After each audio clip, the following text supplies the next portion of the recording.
estudo, todos estão convidados a participar.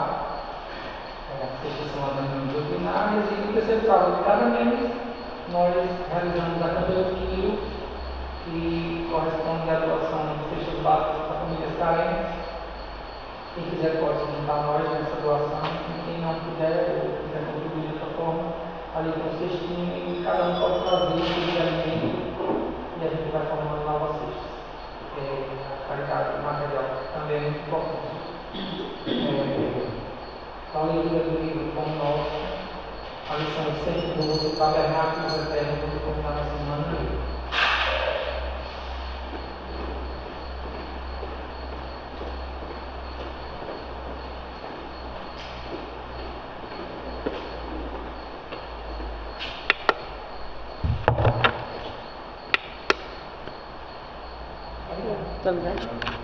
Boa noite a todos. Eu acho que tem que coisa aí. No botãozinho. Alô? Não, mas não está ouvindo não. Mas vocês, minha voz é alta, né? Tabernáculos eternos. Também vos digo, granjeai amigos com a riqueza da injustiça, para que quando estas vos faltarem, vos recebam eles nos tabernáculos eternos. Jesus, Lucas capítulo 16, 9. O homem despercebido das obrigações espirituais julgará encontrar nessa passagem um ladrão inteligente, comprando o favor de advogados venais, de modo a reintegrar-se nos títulos honrosos da convenção humana.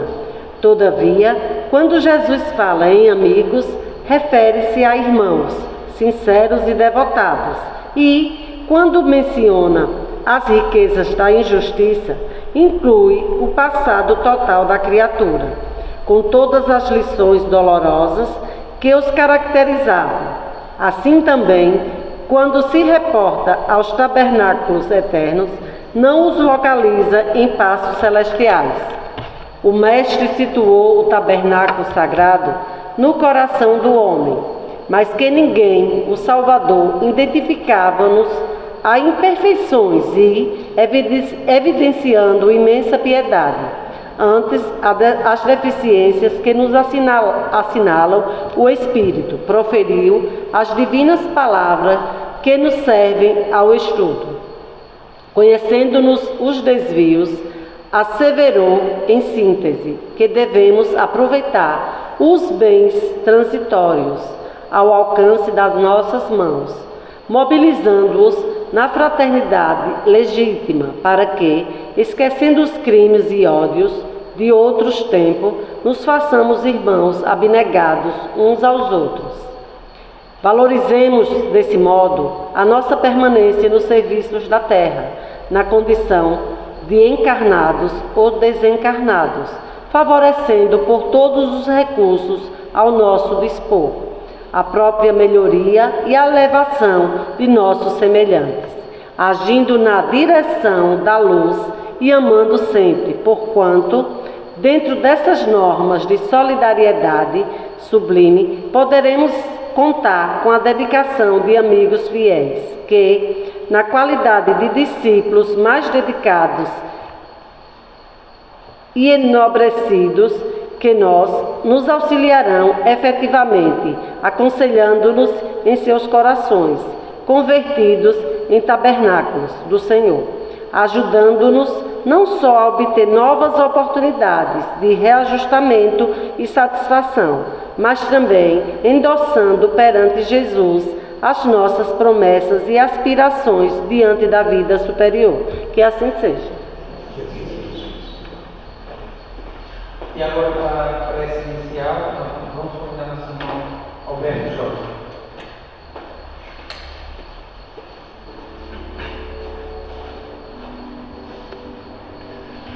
Boa noite a todos. Elevemos nosso pensamento ao nosso Mestre e Criador. E neste momento faremos a nossa prece inicial. Mestre Jesus, nós encarnados e desencarnados, presentes neste ambiente. Damos graças e agradecemos, Senhor, por essa mais uma oportunidade de podermos estudar o Evangelho e seguir os seus ensinamentos. Pedimos também a proteção de todos os bons espíritos aqui presentes, dos mentores espirituais desta casa, que abençoe a nossa irmã palestrante para que ela possa explanar mais uma aula, um ensinamento em que possamos absorver da melhor maneira possível, Senhor. Pai nosso que estás no céu, santificado seja o vosso nome. Venha a nós o vosso reino, que seja feita a tua vontade, aqui na terra como no céu. O pão nosso de cada dia nos dai hoje. Perdoai as nossas ofensas, assim como devemos perdoar todos aqueles que nos ofendam. E não nos deixeis, Senhor, cair em nenhuma nova tentação, mas livrai-nos de todo e qualquer mal. Que assim seja, graças a Deus.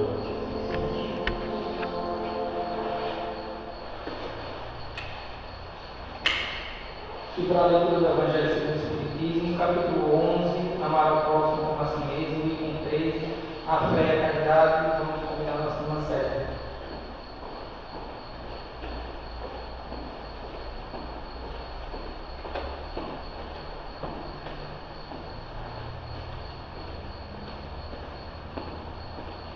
Boa noite a todos. Amar o próximo como a si mesmo. Capítulo 11. A fé e a caridade. Espírito protetor, Cracóvia, 1861. Eu vos disse recentemente, meus queridos filhos, que a caridade sem a fé não seria suficiente para manter entre os homens uma ordem social capaz de fazê-los felizes. Devia ter dito que a caridade é impossível sem a fé. Podereis encontrar, é verdade, impulsos generosos entre as pessoas sem religião.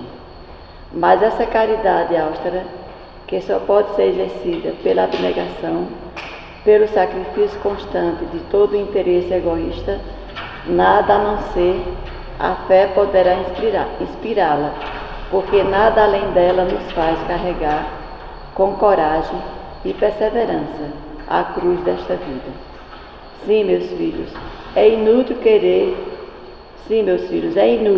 o homem ávido de prazeres iludir-se quanto ao seu destino terreno, pretendendo que lhe seja permitido ocupar-se apenas da sua felicidade.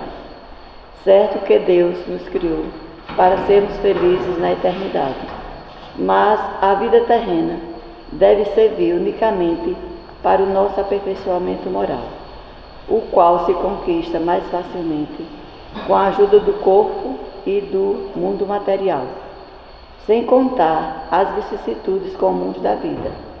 A diversidade de vossos gostos, de vossas tendências, de vossas necessidades, são também um meio de vos aperfeiçoardes, exercitando-vos na caridade, porque somente a custo de concessões e de sacrifícios mútuos é que podeis manter a harmonia entre elementos tão diversos.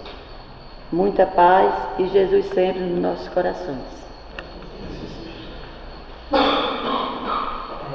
E agora eu vou aqui, que vai ouvir as palavras da nossa irmã Janice. Na verdade, a palestra de hoje era com a nossa irmã Marcela, nossa irmã da chuva, essas condições climáticas, eu permitindo que ela pudesse vir. Então, a irmã Janice vai nos brindar com mais uma palestra. Ela vai falar sobre a esperança na visão espírita. Obrigado, Nito.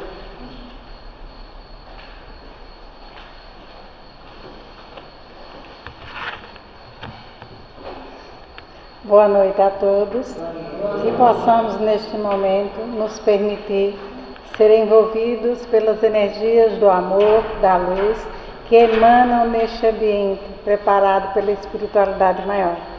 Como o Murilo falou, nossa palestrante seria nossa irmã Marcela, que o motivo superior não está aqui. Eu não vou substituir. Eu vou falar, que foi de supetão, né? Eu não tive nenhuma hora para estudar. Eu estava com esse assunto pronto, mas não estudei. Peço a colaboração de vocês. A esperança na visão espírita. Nós sabemos o que significa a palavra esperança. A esperança vem do latim esperar e significa algo positivo. O nome já diz, é muito bonito, esperança. Mas esperança em quê? E no quê? E para quê? A doutrina codificada por Kardec, ela não deixa nenhum de nós sem nenhuma resposta para qualquer indagação que seja positiva ou negativa. Ou seja, não podemos fugir dessas verdades. E o convite do Mestre Jesus é para que nós possamos servir. Mas no mundo encontramos 3 tipos de pessoas. Eu vou relatar o exemplo desses 3 tipos de pessoas e que possamos nós respondermos a nós mesmos em qual dessas nós nos encontramos. E se não é na mais positiva, que possamos mudar, porque ainda é tempo. O primeiro tipo de pessoas que encontramos na humanidade são aquelas que fazem as coisas acontecerem. A segunda, aqueles que assistem as coisas acontecerem. E a terceira, aqueles que dizem e perguntam o que está acontecendo. Então, que possamos refletir e pensar: o que eu estou fazendo na Terra? Em qual quadro eu me encontro diante dos ensinamentos de Jesus e da bênção da reencarnação? Se eu estou só assistindo as coisas acontecerem, ou se estou ligada ainda muito presa ao meu orgulho e ao meu egoísmo e perguntando o que está acontecendo, que eu possa seguir o primeiro exemplo, fazer as coisas acontecerem. Isso não significa que fazer as coisas acontecerem a gente tenha que ser uma Madre Teresa de Calcutá, um Chico Xavier, um Divaldo Franco, uma Irmã Dulce. E é tão importante, a misericórdia divina é tão grande, que trouxe à humanidade esses grandes missionários. Eu citei esse, mas são muitos os missionários que vieram à Terra. E qual o objetivo desses missionários? É porque através do trabalho, de tudo que eles fizeram aqui na Terra, que seja a nossa inspiração, já que o Cristo passou aqui há mais de 2000 anos e nós ainda continuamos adormecidos na prática que ele veio e não falou, vivenciou. Então ele, por misericórdia, envia esses grandes missionários. Então que possamos seguir esse norte desses missionários e arregaçarmos as mangas. E isso se deve ao fato da gente se acomodar na visão desses missionários, porque a grande maioria da população terrena ainda está nas arquibancadas da vida, assistindo ao jogo e aplaudindo o trabalho dessas pessoas, mas preguiçosos na sua evolução moral, no seu crescimento como ser humano, ficam se questionando e perguntando por quê. Deixamos as arquibancadas da vida e possamos descer delas e arregaçar as mangas e as reclamações e o choro de lado. Lembrar que o Mestre Jesus nos alertou no seu pedido ao Pai que enviasse trabalhadores, pois a seara é grande e os trabalhadores são poucos. E por que os trabalhadores são poucos, se a seara é tão grande? Porque a maioria decorre do fato de que sempre temos uma desculpa para seguir o Cristo. sempre encontramos um obstáculo. É a falta de tempo, é a vida corrida. Aí muitas vezes a gente diz assim, traçamos objetivos na nossa vida. Aí diz, quando eu me formar, eu vou servir uma causa. Mas aí eu começo a trabalhar. Aí eu formo uma família. E vem os filhos e a família cresce. Quando os meus filhos crescerem e estiverem formados, agora eu vou trabalhar na Seara do Cristo. Mas aí vem os netos. Aí a gente fica protelando, porque tem que cuidar dos netos. E as coisas do Cristo vão deixando de lado. E às vezes nós esquecemos que muitas vezes o nosso papel na terra não é fazer essas grandes coisas que essas pessoas fizeram. Às vezes é simplesmente dar um copo com água àquele irmão que passa com sede na nossa porta. E nós fechamos a porta para não atender. Era tão pequena a nossa missão, mas nós esquecemos. E são as pequenas coisas. Eu me lembro sempre de Murilo, na reunião de estudo, quando a gente está estudando, debatendo os assuntos, que ele sempre relata. E são pequenas coisas que a gente pode ir mudando no nosso dia a dia. Não é um salto grande, não. A evolução moral é difícil para nós, imperfeitos que somos ainda. São nas pequenas coisas, nos pequenos gestos. Olhar o outro com amor, como Jesus nos olha. Ver no outro um doente, aquele irmão muito agressivo, aquele irmão muito rebelde, aquele irmão viciado. Olhar como Jesus olhou. Ele não enxergava o defeito, ele enxergava os doentes. E ele disse, eu não vim para os sãos, eu vim para os doentes. E os doentes somos todos nós, porque todos nós trazemos dentro de nós as nossas mazelas morais, a nossa rebeldia às verdades do Cristo, causa maior da Terra ainda ser hoje um planeta de prova e expiação. A regeneração está chegando. Ela pode chegar mais rápido, como ela pode demorar ainda mais um pouco. Não nos iludamos com isso, porque o mundo de regeneração só chegará no momento em que nós regenerarmos as nossas atitudes.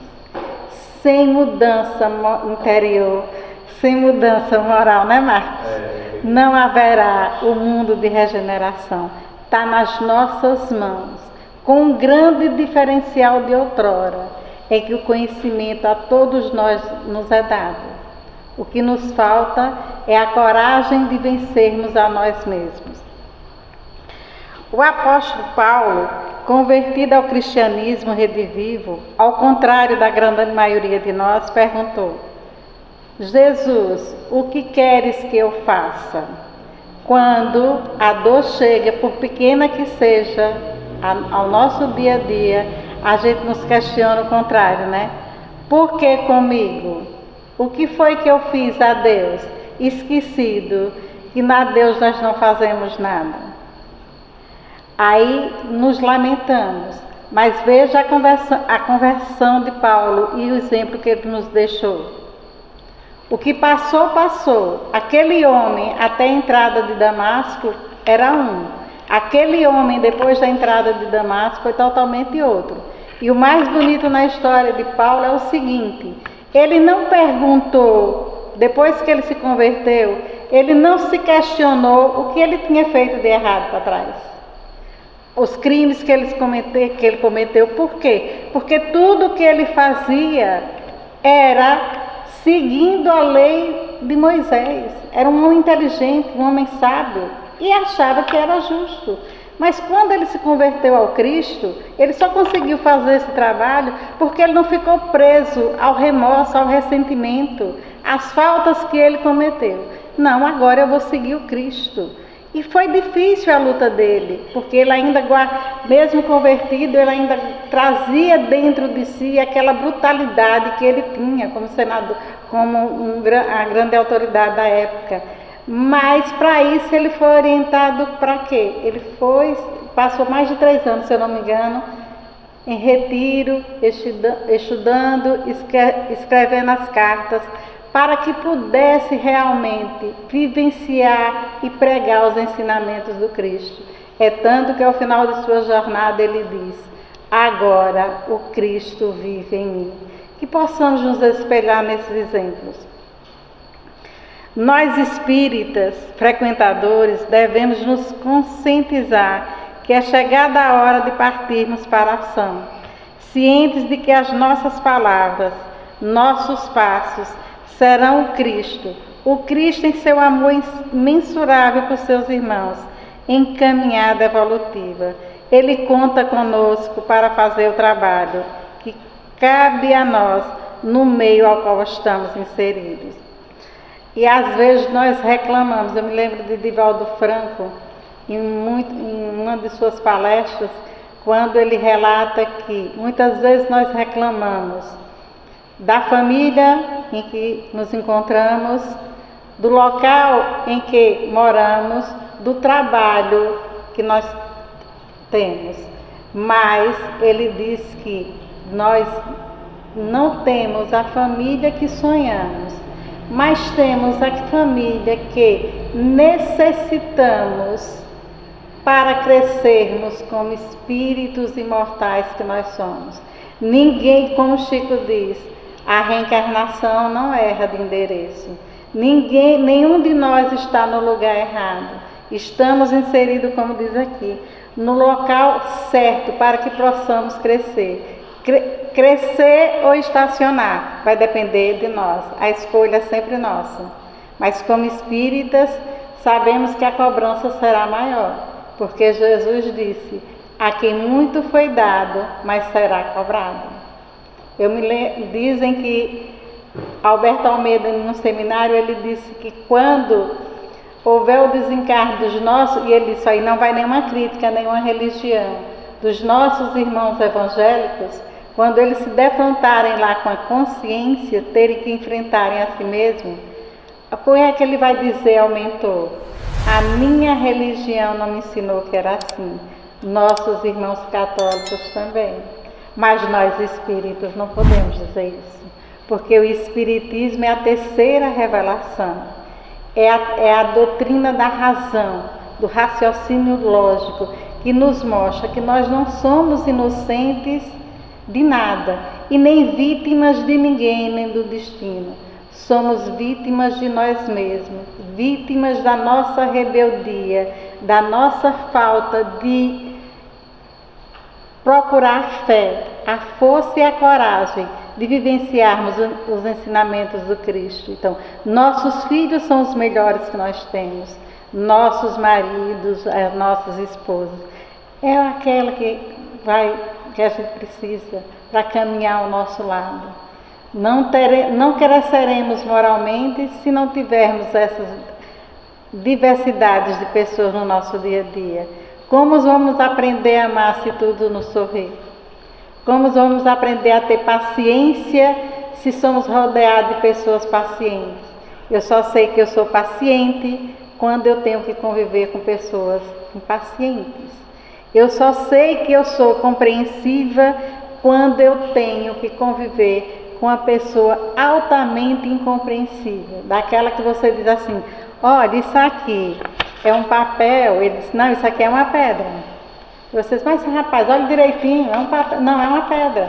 E a gente sabe que existe assim. Mas nessa hora, aquele que já conhece e que já está procurando viver Jesus, ele se cala. O silêncio é a melhor resposta à ignorância. Ah, mas eu não aguento. Você aguenta. Outros dizem: eu não pedi para passar por isso. Mas Braga relata numa palestra que o mentor espiritual disse, nessa hora que a gente diz: eu não pedi para passar por isso, não é possível.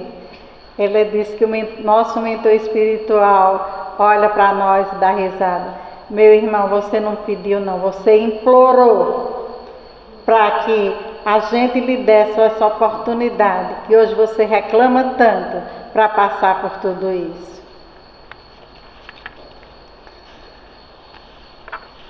acreditamos em tudo isso que eu acabei de falar, né? Na reencarnação, na pluralidade dos mundos. Então, tudo isso nos é motivo para vivermos com alegria todas as nossas dificuldades. E quando eu falo de alegria, não é a alegria dos contos de fadas, não. É a alegria de que o Cristo confia em nós, que Ele acredita em nós, que Ele nos deu essa oportunidade, porque sabe que nós temos capacidade, se quisermos realmente, de vencer, para que ao retornar ao mundo espiritual, possamos nos tornar verdadeiros trabalhadores da sua seara, para que a seara continue grande e, ao contrário, os trabalhadores, em vez de serem pouco, cresçam cada vez mais. Mas o que nós encontramos, principalmente nesse momento, é as pessoas revoltadas com tudo.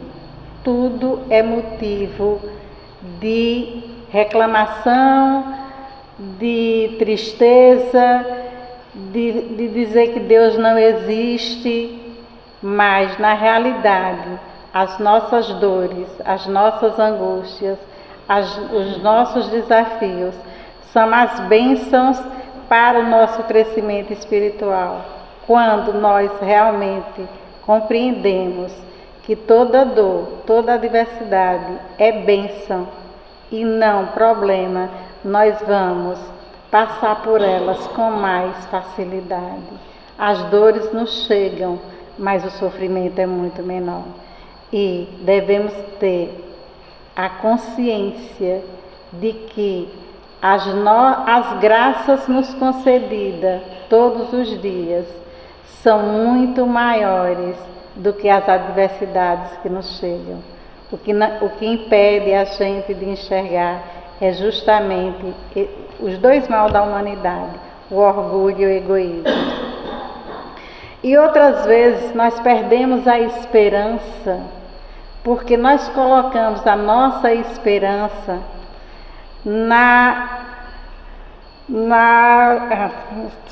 colocamos essa felicidade e essa esperança nas mãos dos outros, nas coisas que almejamos para ter uma vida mais confortável, esquecidos que o Mestre nos ensinou que se nós tivéssemos olhos de ver e os ouvidos de ouvir. E quando Jesus falou isso, não são esses olhos que estão olhando para vocês, nem esses ouvidos aqui. Quando Jesus se referiu os olhos de ver e os ouvidos de ouvir, são os olhos da alma e os ouvidos da alma. Enquanto nós ficarmos presos aos olhos da terra, do plano material, e não que a vida material tenha que ser paupérrima, não. Nós temos o direito à felicidade terrena, na medida em que o planeta de prova e expiação tem condições de nos proporcionar essa felicidade, esses bens materiais. Trabalhemos dignamente e honestamente para adquirirmos. Não há nenhum erro, nenhum crime contra isso, não. A diversão, a alegria é do Cristo, mas sadia, de acordo com seus ensinamentos. O Cristo não era triste, o Cristo trouxe a felicidade. Ele trouxe o caminho para nós, seus irmãos ainda, tão pequenos e tão inferiores, seguir. Só depende de nós. A doutrina nos ensina que devemos florescer onde estivermos plantados. E isso nós vemos no Evangelho segundo o Espiritismo, em seus 28 capítulos, é inteiro sobre a esperança, iniciando com as 3 revelações e terminando com a coletânea de preces, deixando claro as nossas necessidades. Não estamos aqui para sermos infelizes. Façam experiência, eu já fiz muitas vezes, e todas as vezes que eu faço, comigo tem dado certo. E acredito que com vocês também darão. No momento de tristeza, no momento de dor, eu sempre procuro o Evangelho. Eu faço uma prece em silêncio e peço a Jesus, a Mãe Maria de Nazaré, o meu anjo da guarda, que me abra na lição necessária ao entendimento daquela situação e nunca abrir, se ao contrário. No dia que meu filho partiu da forma que partiu, foi esse pedido que eu fiz a Maria de Nazaré. E eu abri na lição certa. Naquela que era preciso que eu lesse e não só lesse, introjetasse dentro de mim. E a dor não é fácil, mas ela ficou mais leve. E hoje é a saudade amiga da certeza do reencontro. Por isso a esperança é um sentimento íntimo, desenvolvido pela reflexão, por um trabalho interno, intenso, que somente o indivíduo é capaz de fazer. Não adianta a gente colocar a nossa esperança, seja na nossa vida do dia a dia, seja na aquisição dos bens materiais e principalmente de sermos felizes nas mãos do outro. O outro só dá aquilo que ele é capaz de dar. Você não pode plantar um pé de laranjeira e quando ela florescer, você querer colher uma maçã. Não, você vai colher uma bela laranja. Mas se você não estiver satisfeito, você vai reclamar. Então, nós colhemos. A colheita é livre, né? A semeadura é livre, aliás, mas a colheita é obrigatória. Se nós plantamos a tristeza, a reclamação, a falta de esperança, a falta de fé, onde vamos encontrar a paz? A paz não está em quem está ao nosso lado. A paz não está na nossa família. A paz não está no nosso trabalho. A paz está dentro de cada um de nós. Como Gandhi disse, se o mundo todo está em guerra, mas se você estiver em paz, você não está participando dela. E quando você consegue essa paz, ninguém a tira. Porque você diz, fulano tirou minha paz. Ninguém tira. Se tirou é porque você não estava em paz. Nesses momentos de turbulência, a esperança tem sido buscada, embora muitas vezes mal compreendida. Muitos a entendem como um esperar estático, ou seja, parado, sem nada fazer em prol do que espera. Eu quero ser uma professora, mas eu não frequento uma escola, eu não me formo, eu não faço um concurso e meu sonho era ser professora. E o que eu fiz para ser professora? Eu quero passar no concurso. Mas como eu quero passar no concurso, milhares de pessoas também querem, sonham. Mas aí eu fico assim, eu faço minhas preces, se Deus quiser, eu vou conseguir. Mas o Deus meu é o Deus de todo mundo. Ele não diferencia ninguém. Aí Ana Meire está estudando, se matando para passar no concurso, porque ela tem o mesmo sonho que eu tenho. Mas ao contrário de mim, eu estou só pedindo a Jesus, olha, eu vou fazer isso, eu vou fazer aquilo e eu vou passar. Se nós olharmos sem ser para o lado de Deus, quem merece mais passar nesse concurso? Sou eu que fiquei esperando de graça ou Ana que perdeu muita coisa que ela ia fazer nesse período de lazer e tudo para poder estudar? Deus é justo. A justiça de Deus, ela não erra. Ele não é injusto com ninguém. Nós é que somos injustos com a sua lei. Mas um dia chegaremos lá. Se a nossa realidade é de medo, incertezas, consequência de nos distanciarmos de Deus, que formalmente ligados a diferentes religiões, mas de forma superficial. Quantas vezes nós estamos num templo religioso, seja na igreja, seja no templo evangélico, seja na casa espírita, mas só está o nosso corpo. o que está sendo ali falado não está penetrando a nossa alma. Nós viemos porque dizer lá eu vou encontrar a paz. Mas eu já vim sem paz e quando cheguei aqui, que me sentei, eu não conversei com Jesus, que Ele sabe de minhas fraquezas, de meus problemas. Eu não pedi a fé, eu não pedi a esperança, eu não pedi a força necessária para vencer essa dificuldade. Mas eu quero sair daqui feliz. Sairei? Não, nada fiz. Nada nos é dado de graça. Nós temos que, a parte de Deus está feita. Ele nos deu a vida. Nos deu o Filho, o Cristo, que não precisaria mais voltar, não precisaria vir à Terra, mas por amor a todos nós, passou por um processo muito difícil para que pudesse descer ao planeta tão denso e tão atrasado como nós. E o grande diferencial do Cristo é que Ele não falou de fé, Ele não falou de esperança, Ele não falou de caridade. Ele vivenciou todas essas virtudes e nos deixou essa vivência para seguirmos.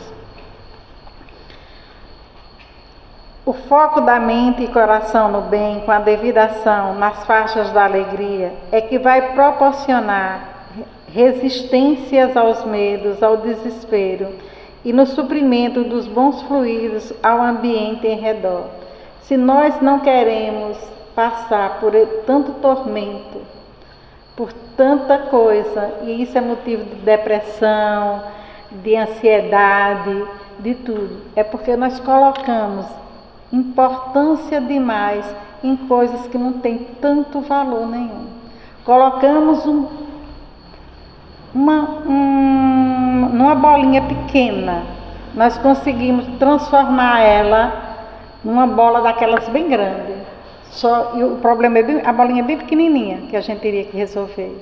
Mas a gente, por falta de fé, por falta de esperança, por falta da certeza de que o Cristo está ao nosso lado, através dos seus mensageiros, dos nossos anjos guardiões, da Mãe Maria de Nazaré, mas nossa fé é tão pouca que nós colocamos na menor dificuldade, nós criamos um balão gigante e com isso não resolvemos as nossas dificuldades. Aí precisamos de antidepressivos, precisamos de remédio para dormir, precisamos de remédio para tudo. Por quê? Porque o principal remédio nos falta na nossa vida. É a esperança e a fé de que o Cristo vive em nós e de que Ele está aqui. Mas nós esquecemos, nós presos a nós mesmos, na maioria das vezes, nós só queremos ser servidos. Nós não estamos para servir. A esperança é tema recorrente na literatura espírita e não é para menos. Desde que Allan Kardec trouxe à luz fenômenos que fundamentam em fatos a crença religiosa na imortalidade da alma, projetando o futuro ao infinito a cosmovisão espírita, integrando espaço e tempo em um processo evolutivo universal, ele descortinou horizontes ilimitados ao futuro individual e coletivo dos habitantes deste planeta. Para aqueles que não têm fé, acena com possibilidades reais de uma ordem universal que venha substituir na base de fatos e argumentos lógicos. É o que a ciência diz. A pobreza do acaso como explicação para a vida, para os crentes na sobrevivência após a morte, oferece elementos de certeza. Para os que se resvalaram em delitos graves, propõe a justiça restaurativa que resgata a dignidade daquele que errou, por meio da oportunidade de reparar os seus erros no dispositivo da reencarnação. Então, ninguém está sofrendo por acaso ou porque foi esquecido por Deus. Isso é tão fácil depois que a gente conhece a doutrina da gente entender, né? Porque eu me lembro que antes de conhecer a doutrina, eu ficava angustiada. Quando a gente assistia os noticiários, naquela época assistia muito jornal, isso, aquilo outro, e a gente via assim, os nossos irmãos da África, aquelas crianças esquálidas, e ainda hoje existe, naquela situação. E como é que Deus permite que isso aconteça? Se Deus é justo, se Deus é a misericórdia, se Deus é o amor, amor que a gente não consegue definir, o real sentido desse amor de Deus por nós. Como é que Ele permite que uns nasçam na opulência, reis e rainhas, e que o outro filho, o mesmo filho dele, nasça nessa situação? Mas isso porque nós não estávamos preparados ainda para conhecer a doutrina dos Espíritos. E é essa terceira revelação que vem nos mostrar que não há injustiça. No mundo há injustiçados, mas não existe injustiça, porque a lei é para todos. E é nessa reencarnação, como diz aqui, para os que resvalarem em delitos graves, propõe a justiça restaurativa. Ou seja, se nós continuamos endurecidos diante dos ensinamentos do Cristo e continuamos fazendo mal ao próximo, na ilusão de que estamos destruindo o outro, na verdade, quando nós fazemos mal ao outro, não é ao outro que nós estamos fazendo a nós mesmos, mas cegos pela vida material, acreditando no nada, continuamos nessa triste trajetória. E como relata nas obras de André Luiz, principalmente no livro Libertação, os relatos de nossos irmãos em situações que a gente não consegue antes de conhecer a doutrina, você nem sabia que existia. A situação desses irmãos que desencarnaram nessas condições e que no mundo espiritual ainda continuam durante muito tempo presos a esses sentimentos, sem possibilitarem a ajuda dos seus anjos guardiões, dos amigos familiares, dos espíritos familiares. Por quê? Porque eles acham que estão certos. O sentimento é de ódio, de vingança. Então, tudo isso nos é dado ao conhecimento hoje. Está aí para todos nós. Nós não podemos nos negar a esse conhecimento. É fácil vencer os nossos vícios, principalmente os vícios morais? Não. Mas da pergunta 909 a 912 do Livro dos Espíritos, é tão bom quando Kardec diz, pergunta aos espíritos se é possível a gente vencer as nossas mazelas. A pergunta não é nesse termo não, quando você chegar lá vai ter diferente, mas o objetivo é esse. E os espíritos respondem a Kardec que é muito mais fácil do que a gente imagina. É porque na realidade, quando eu digo que eu não quero ser fofoqueira, mas eu digo só daqui, ó, da boca para fora, mas no fundo meu mesmo, do meu íntimo, eu me sinto muito bem estar falando da vida de um e de outro e sabendo o que aconteceu na casa de Alberto, de Edivaldo, da casa de todo mundo, mas eu digo que não quero. Então, nós é que dizemos da boca para fora. Na hora que eu me determinar, olha, Senhor, eu sei que sozinho eu não vou conseguir, mas me dá a minha força que eu preciso, a fé que eu preciso, a certeza de que Tu está do meu lado. E hoje eu vou pelo menos falar só uma vez da vida do outro. Olha, eu falo o dia todo. Se eu conseguir falar só uma vez, já estou dando grande avanço, né? E é como se a gente perceber, quando a gente vai mudando os nossos hábitos para o bem, aquilo vai virando uma rotina tão grande que com o passar dos dias você mudou e você nem percebeu. Você viu que não foi tão difícil, aquilo que você acreditava ser impossível não é.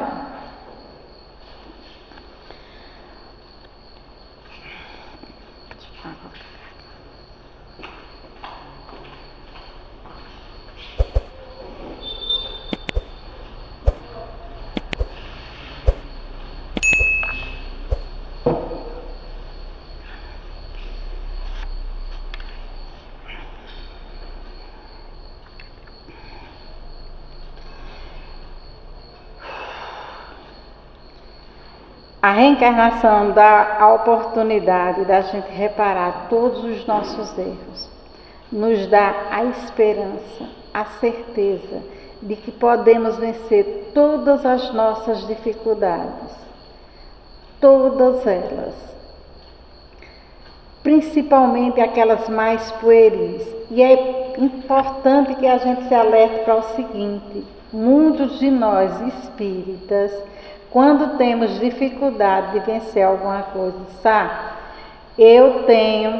mas eu tenho muita chance ainda, na próxima reencarnação eu venço. Não. A maioria das nossas dores de hoje, ela não é fruto das reencarnações passadas, não. A maioria dos nossos sofrimentos de hoje não são de vidas passadas, não. São frutos da nossa vida atual. Olhemos para dentro de nós. Agora, aquele calcanhar de Aquiles, cada um de nós tem dentro de si, aquele vício mais difícil, que você luta, você pensa, você conversa, esse sim, possivelmente é de vidas passadas. Mas a maioria de nossas dores de hoje são fruto do nosso comportamento atual. Mesmo conhecendo a doutrina, mesmo estudando a doutrina, mesmo buscando as verdades do Cristo, mas na maioria das vezes nos sentimos muito bem em continuar fazendo o que sabemos que já não é correto, porque como espíritas nós sabemos. O espírita é então alguém consciente das finalidades da sua existência terrena, movido pela esperança de realizar o seu programa reencarnatório. O Espiritismo nos dá essa certeza, nos dá essa visão, nos dá essa condição. Vamos vencer todos? Não, mas podemos vencer a maioria. Como conhecer esse programa reencarnatório? Como é que eu vou saber quais são os meus débitos do passado? O que foi que eu vim fazer aqui? O que foi que eu organizei no processo reencarnatório? Como foi feito o meu programa? É fácil, é mais difícil, é mais fácil do que a gente pensa. A gente saber qual o nosso programa reencarnatório nessa atual existência. É só olhar as dificuldades, as lutas do nosso dia a dia. Desse modo, a visão espírita intensifica em seus adeptos o sentimento da esperança, dando sentido e propósito à existência, porque ela abre horizontes à realidade espiritual, ao estender a vida ao infinito, na certeza de que o amanhã muito melhor nos espera.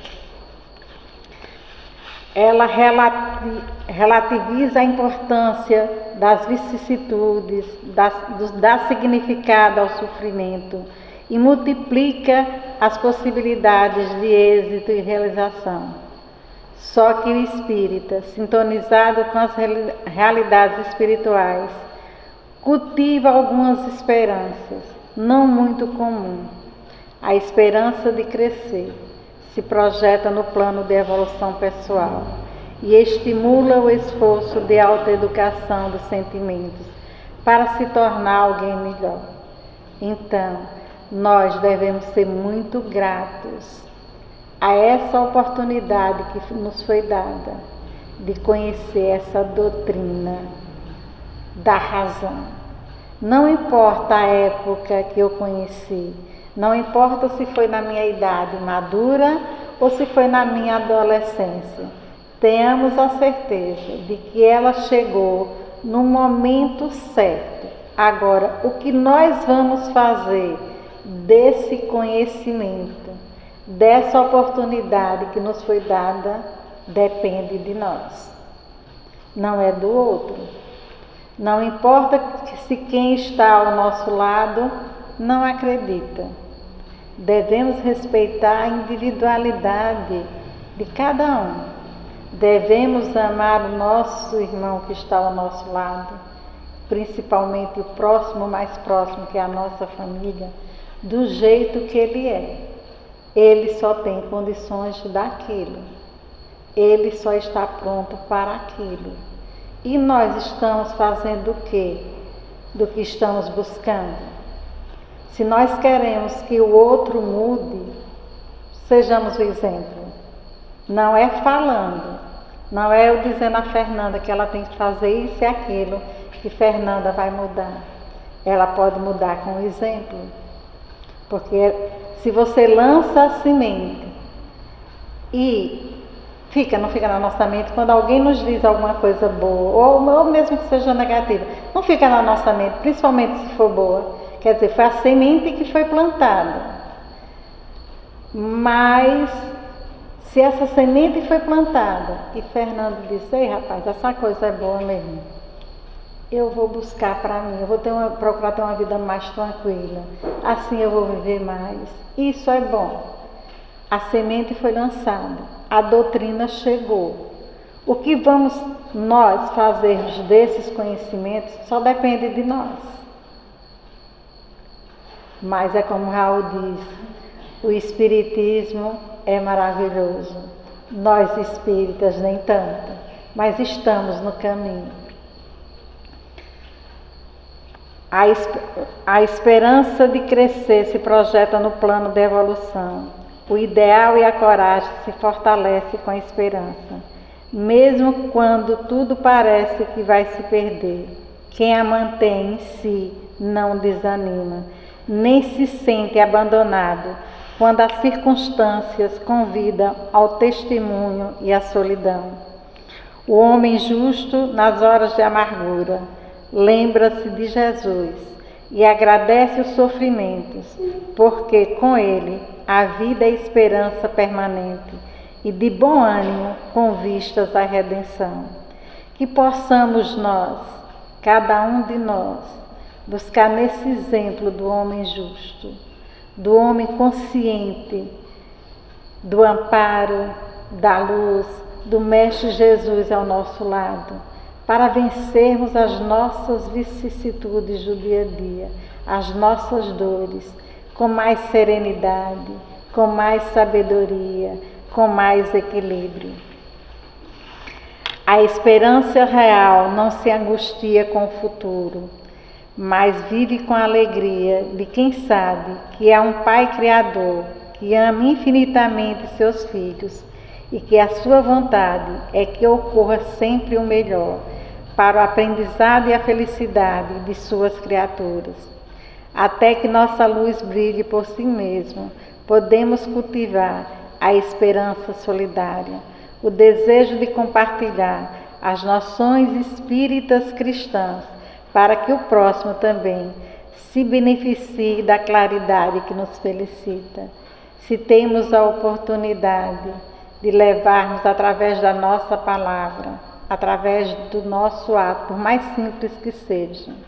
Tem pessoas que só precisam de um bom dia, para que seu dia seja bom. E muitas vezes nós estamos tão preocupados com o correr do dia a dia, com a pressa, com as dificuldades do dia, que passamos e não damos mais um bom dia. Era um hábito de que quando criança, eu não vou dizer quando pequena, porque eu não cresci, né? Então por isso que eu prefiro dizer quando criança, a gente ouvia as pessoas dar bom dia, mas a pressa do dia a dia, a correria do dia a dia, nós esquecemos disso. Esquecemos que muitas vezes uma simples palavra levanta o ânimo daquele que está pensando no suicídio. Porque é como a literatura espírita nos mostra, o suicídio, ele não quer morrer. Ele quer fugir daquele problema. E por não ter essa esperança, essa fé viva na existência após a morte, ele comete esse ato insano. Mas se tivesse alguém que chegasse ao seu lado, às vezes só com um bom dia, livraria ele daquele tormento. Tem uma história foi um estudo que eu fiz há muitos anos atrás, que relata o fato de uma moça que perdeu o namorado. E porque ela perdeu o namorado, ele terminou com ela saiu para se jogar de uma ponte, porque a vida tinha acabado, a vida não tinha mais sentido. Ela perdeu o amor da vida dela. Mas só que quando ela saiu de casa com esse pensamento, os mentores espirituais, o anjo guardião dela e o merecimento por suas atitudes na vida, fez com que ela encontrasse nessa ponte, quando ela chegou, um cego. E esse cego, ele deixou cair o pauzinho, a muletinha que eles caminham. E na hora que ela ia se jogar, ela pensou, ela disse: eu vou morrer, mas eu não vou deixar que ele morra. Ela disse: o senhor, mas ela não percebeu que ele era cego, tão cega que ela estava, pela vontade de acabar a vida que não tinha mais sentido. Aí ela disse o seguinte: o senhor não está vendo não, seu pauzinho caiu. Ele disse: não, minha filha, eu sou cego. Ela disse: então eu vou, ela disse: dá tempo, depois eu me jogo. Eu vou ajudar o senhor pegar a sua muletinha. Ela pegou e foi com ele, mas a ponte era longa. Mas na frente ele derrubou de novo. E ela teve que ajudar. E isso aconteceu durante 3 vezes. Mas não foi o acaso, era a proteção divina, para que ela tivesse tempo de refletir. E nesse intervalo em que esse pau caiu, ele foi conversando com ela, foi dando os exemplos da vida dele. E ele era feliz, ele era cego, ele era mendigo. E ela perguntou: e o senhor é feliz? Ele disse: sou, minha filha, porque na minha casa, meu pai está em cima da cama há muitos anos e minha mãe também está em cima da cama, tem pouco tempo, mas está em cima da cama. E eu venho mendigar para adquirir recursos para levar para eles. Nessa hora, a ficha caiu e ela começou a chorar. Ele disse: eu não estou contando essa história, não é de tristeza não é para você chorar não. Aí ela relata: é porque o Senhor é um anjo enviado por Deus, porque o que eu ia fazer agora não tem sentido. Eu ia me jogar dessa ponte por uma besteira.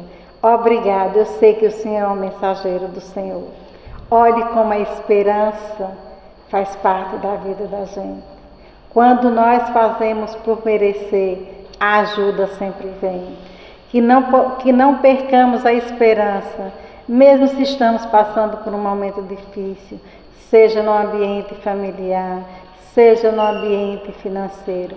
Possamos absorver essas dificuldades como ensinamentos, não como desgraça, mas como bênção, para que a gente enxergue o outro lado da vida. Se a minha dor é grande agora, mas eu posso ter a certeza que do meu lado, não muito distante, tem alguém sofrendo mais do que eu. Mas na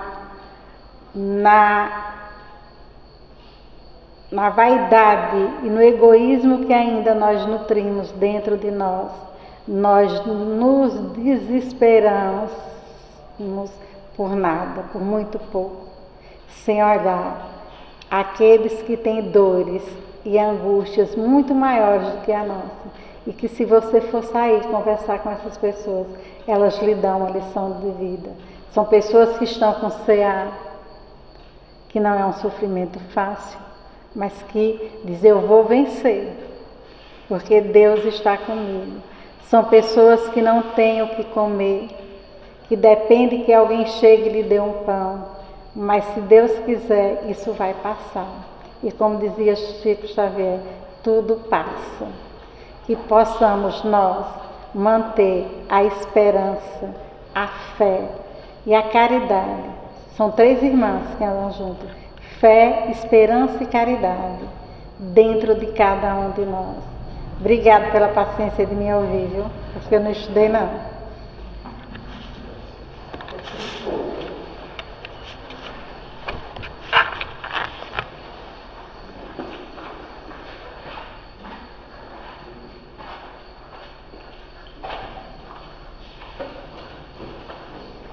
A gente avaliando a realidade à nossa volta nos rios, né, a gente percebe que esperança quase que se tornou um artigo de luxo, né? O que a gente percebe é que muita gente se deixa levar pelas dificuldades da vida e, como a gente se colocou agora no final, às vezes se entrega a desespero, enfim, a falta de fé. O Espiritismo nos ensina que nós nunca estamos sós. Se nós tivermos fé do tamanho de um grão de mostarda, a realidade se transforma.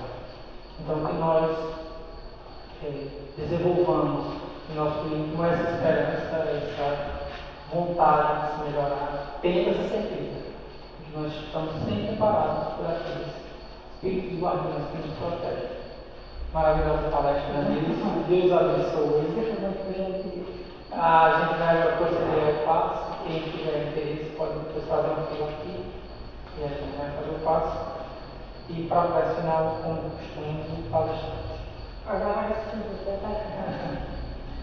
Obrigado pela participação de todos.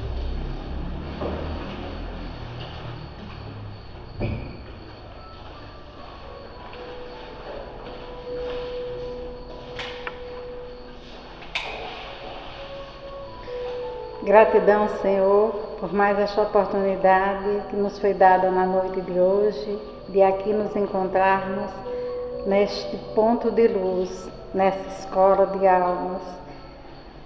E que possamos, Senhor, buscar em Ti a esperança, a fé e as Tuas verdades no nosso dia a dia.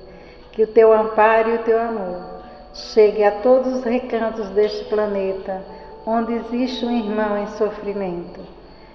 E principalmente, Senhor, que os nossos irmãos, que ainda são os causadores dessas dores e sofrimentos, sentindo a presença dos Teus mensageiros, possam despertar para um novo recomeço. É isso que Tu espera de nós, Senhor. Que os nossos irmãos suicidas possam receber todo o amparo, toda a luz de que necessitam para o primeiro passo, que é do arrependimento sincero, para serem acolhidos e serem cuidados pela legião de Maria de Nazaré. Gratidão. Ave Maria, cheia de graça, o Senhor é convosco. Bendita sois vós entre as mulheres, bendito é o fruto do vosso ventre, Jesus. Santa Maria, Mãe de Jesus, rogai por nós, seus filhos pecadores, hoje, amanhã e sempre. Que assim seja, graças a Deus.